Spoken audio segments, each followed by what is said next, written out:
أعوذ بالله من الشيطان الرجيم بسم الله الرحمن الرحيم يا أيها الذين آمنوا لا يسخر قوم من قوم عسى أن يكونوا خيرا منهم ولا نساء من نساء عسى أن يكن خيرا منهم فلا تلمزوا أنفسكم ولا تنابزوا بالألقاب بئس الاسم الفسوق بعد الإيمان ومن لم يتب فأولئك هم الظالمون يا أيها الذين آمنوا اجتنبوا كثيرا من الظن إن بعض الظن إثم ولا تجسسوا ولا يغتب بعضكم بعضا أيحب أحدكم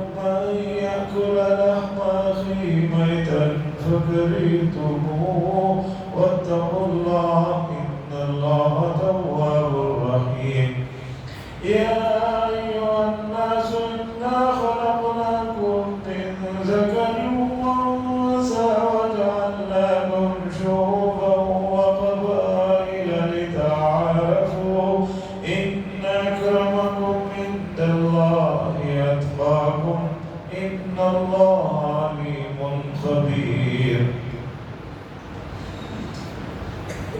معاشرے کے سدھار کے سلسلے میں قرآن کی جو ہدایات ہیں اگر ان پر عمل کر لیا جائے تو معاشرے میں بگاڑ پیدا ہو ہی نہیں سکتا، اس لیے کہ انسانوں کو بنانے والی ذات اللہ تبارک و تعالیٰ کی ہے اور اللہ سے بہتر انسانوں کو کون جان سکتے ہیں. اس لیے اللہ نے جن چیزوں سے منع کیا اس سے اگر انسان رک جائیں تو معاشرے میں فتنہ فساد سے حفاظت ماحول ملے گا. گزشتہ مجلس میں یہ آیت آئی تھی کہ ایمان والو تمہیں اس بات کی اجازت نہیں ہے کہ کوئی قوم کسی قوم کا مذاق اڑائے، نہ کوئی مردوں کو اجازت ہے کہ وہ مردوں کا مذاق اڑائے. امید کہ جن کا تم مذاق اڑا رہے ہو وہ تم سے بہتر ہو، اور نہ عورتوں کو عورتوں کا مذاق اڑانے کی اجازت ہے کہ وہ تم سے بہتر ہو. وَلَا تَلْمِزُوا أَنفُسَكُمْ، اور تانا نہ دیا کرو، ایک دوسرے کو تانا نہ دیا کرو.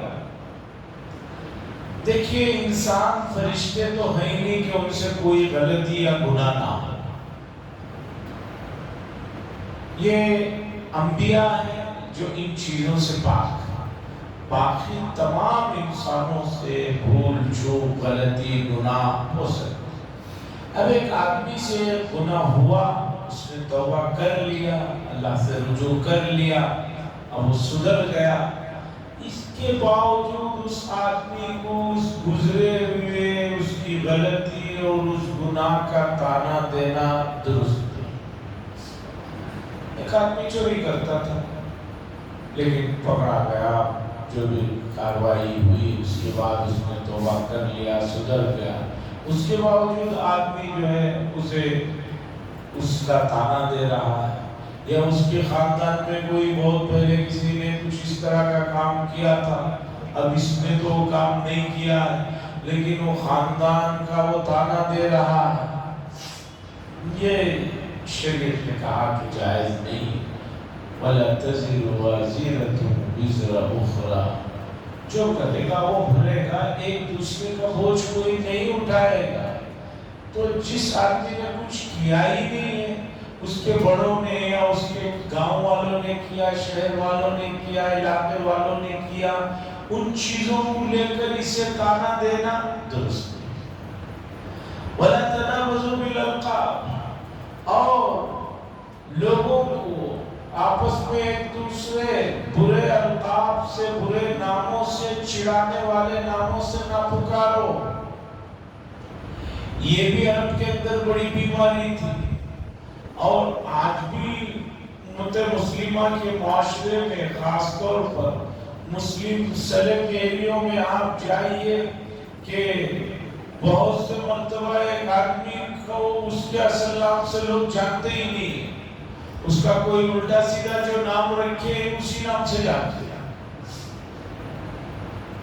تو اللہ نے فرمایا ناموں کو مت بگاڑو، بئس الاسم الفسوق بعد الایمان، یہ بات بہت بری ہے کہ گناہ کا لگنا ایمان کے بعد، کسی گناہ کا کام کا لگنا یہ بہت بری بات ہے۔ وَمَن لَّمْ يَتُبْ، اور جو شخص اس سے باز نہیں آتے، یہ کام میں لگے ہوئے تانا دینے میں، برے ناموں کو پکارنے میں، رکھنے میں، فَأُولَئِكَ هُمُ الظَّالِمُونَ، یہی لوگ ہیں جو برے۔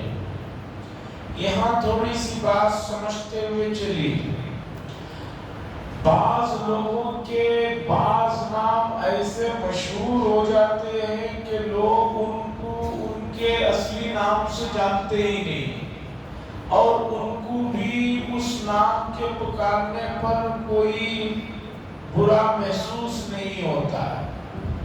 حدیث کی کتابوں میں ایسے بہت سے راوی ہیں جنہوں نے روایتیں کی ہے، وہ نام سے زیادہ ان کے لقب سے مشہور تھے۔ ایک امام گزرے ہیں آرج، آرج کہتے ہیں لنگڑے، وہ اپنے نام سے نہیں اپنے اس لقب سے پہچانے جاتے تھے، تو اس لیے ان کو آرج کہنے میں کوئی حرج نہیں۔ آمش، کہ جس آدمی کی آنکھیں دو دو دکھائی دیتی، چندیا گئی گئی جیسے ہوتی ہیں، امام آمش بہت بڑے امام گزرے ہیں، اپنے فن کے بے شمار لوگوں کے استاذ ہیں وہ، لیکن ان کے نام سے لوگ کم ان کو جانتے تھے، تو ان کو بھی اس چیز کا کوئی برا نہیں لگتے تھے، ان کو بھی اس چیز برا نہیں لگتی تھی۔ تو وہاں درست ہے، وہاں درست جہاں ایک آدمی کو اس کا اصل نام چھوڑ کر اس کی وہ غلط نام سے اسے جو ہے بلایا جاتا ہے، اسے برا لگتا ہے، تو وہاں پر درست نہیں ہے۔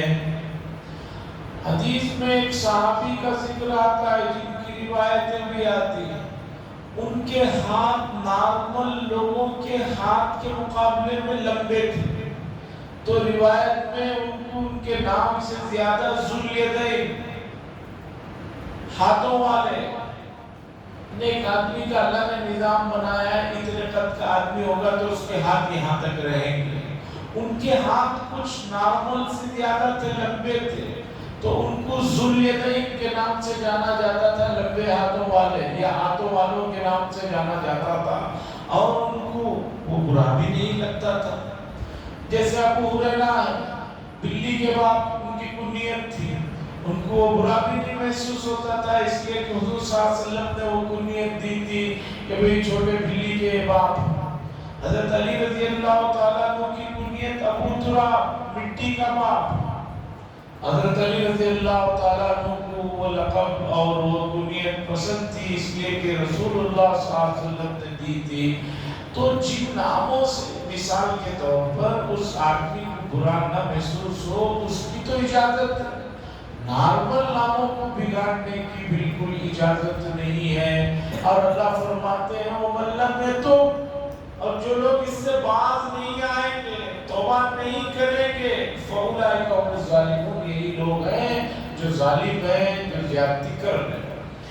آگے اللہ اور تین چیزوں کو بتاتے ہیں کہ ان تین چیزوں پر عمل کر لو، معاشرے میں بے چینی ختم ہو جائے گی، معاشرے کے آگے مسائل جو ہے حل ہو جائیں گے۔ یا ایھا الذین آمنوا اجتنبوا کثیرا من الظن، اے ایمان والو بچو بہت سے گمانوں سے،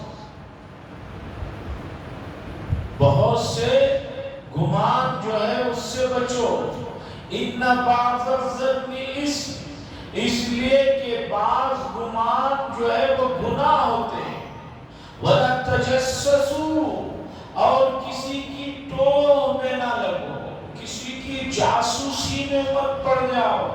وَلَا يَغْتَبْ بَعْضُكُمْ بَعْضًا، اور آپس میں ایک دوسرے کی غیبت نہ کرو. ایحب احدکم، کیا تم میں سے کوئی آدمی یہ پسند کرتا ہے یہ کہ وہ کھائے اپنے مرے ہوئے بھائی کے گوشت کو؟ فکریتموہ، تم اسے ناپسند کرتے ہو. واتقوا اللہ، اللہ سے ڈرو. ان اللہ تواب الرحیم، بے شک اللہ تبارک و تعالی بہت زیادہ توبہ قبول کرنے والے اور رحم کرنے والے ہیں. اس آیت میں 3 چیزوں کی طرف خصوصی توجہ دلائی گئی ہے اور یہ بڑا حساس موضوع ہے. اس موضوع پر کہتے ہوئے ڈر ہوتا ہے، اس لیے کہ بہت سی مرتبہ بہت سے لوگ نادانی میں، لا علمی میں، جہالت میں یہ گناہ کر بیٹھتے ہیں اور جو ہے احساس بھی نہیں ہوتا، اور بعض مرتبہ احساس دلانے سے آدمی غصے میں آ جاتا ہے. تو حساس موضوع پر بولنا ذرا دل گردے کا مسئلہ ہوتا ہے. اب سنیے، بچو گمانوں سے. ایک آدمی کو خامخواہ بیٹھے ہوئے کسی کے بارے میں بدگمانی میں مبتلا ہونے کی اجازت نہیں ہے. بدگمانی کے لیے، اسے برا سمجھنے کے لیے ٹھوس مضبوط دلائل چاہیے. کوئی ٹھوس اور مضبوط دلائل نہیں ہے. آپ ایک آدمی کو ایسے ہی اسے دیکھ کر اس کے بارے میں بدگمانی میں پڑتے ہیں، اجازت نہیں. اور کسی سے حسن ظن رکھنے کے لیے دلیل کی ضرورت نہیں ہے. آپ کو کسی سے حسن ظن رکھنے کے لیے، اچھا سماعت کرنے کے لیے کہ یہ مسلمان اچھے ہیں، دلیل کی ضرورت نہیں ہے. بغیر دلیل کے بھی آپ ان کو اچھا سمجھیں. لیکن کسی کو برا سمجھتے ہیں تو ٹھوس دلائل چاہیے، واقعات چاہیے، ثبوت چاہیے. اللہ فرماتے ہیں کہ بعض گمان گناہ ہوتے ہیں. آیت سے پتہ چل رہا ہے کہ کچھ گمان جو ہے وہ گناہ نہیں ہوتے. مثال کے طور پر اس آیت سے کچھ چیزیں مستثنا ہیں. مثال کے طور پر ایک آدمی قاضی ہے، اب وہ قضا کے عہدے پر بیٹھا ہے، اس کے سامنے کوئی مقدمہ آئے گا، وہ جانچ پڑتال اسے کرنا پڑتا. جانچ پڑتال کیے بغیر وہ فیصلہ کیسا کرے گا کسی کے حق میں؟ وہاں اگر وہ کسی آدمی کو دلائل قرائن سے سمجھ رہا ہے کہ یہ غلط ہے تو اس پر پکڑ نہیں ہے. شریعت میں بھی بے شمار مسائل میں گمان کو اہمیت دی گئی. مثال کے طور پر ایک آدمی ایسی جگہ ہے کہ اسے نہیں پتا کہ قبلہ کدھر ہے، اور اس کے پاس کوئی آلات بھی نہیں ہے کہ پہچان کر سکے کہ قبلہ کدھر ہے. شریعت نے کہا کہ بھئی سوچ بچار کرو، تمہارا ظن غالب گمان جدھر جائے ادھر قبلہ ہے. اسی طرح ایک آدمی نماز پڑھ رہا ہے، اسے شک ہو گیا 3 رکعت ہے کہ 2 رکعت، 3 ہے کہ 4 رکعت. شریعت نے کیا کہا کہ گمان کرو، جدھر ظن غالب ہو ادھر یہ کر لیا جائے. تو یہاں اس کی اجازت ہے. اسی طرح لا يحب الله الجهر بالسوء من القول الا من ظلم. ایک آدمی ہے جس پر ظلم ہوا ہے، تو اب وہ آدمی قاضی کے پاس جائے گا تو جس نے ظلم کیا اس کی تو برائی کرنی پڑے گی. اس کے بغیر کیسے مسئلہ حل ہوگا؟ اس پر پکڑ نہیں. ان بعض الظن، بعض گمان جو ہے وہ گناہ. ولا تجسسوا، جاسوسی میں اور ٹو میں نہ لگو. آپ حکومت کے کوئی کارندے نہیں ہیں، آپ قاضی بھی نہیں ہیں، آپ کی ذمہ داری میں کوئی کام بھی نہیں. آپ ویسے ہی لوگوں کی جاسوسی میں لگے ہوئے ہیں، ٹو میں لگے ہوئے ہیں. اس کی اجازت. ہاں، ایک آدمی ایک عہدے پر ہے، حکومت کے بڑے پوسٹ پر ہے، اسے حکومت چلانے کے لیے کون لوگ شریر ہیں، کون لوگ فساد مزاج کے ہیں، وہ اگر جاسوسی کرتا ہے، یہ کرواتا ہے، کون صحیح ہے یا نہیں، اس کی اجازت. ایک آدمی کچھ بھی نہیں،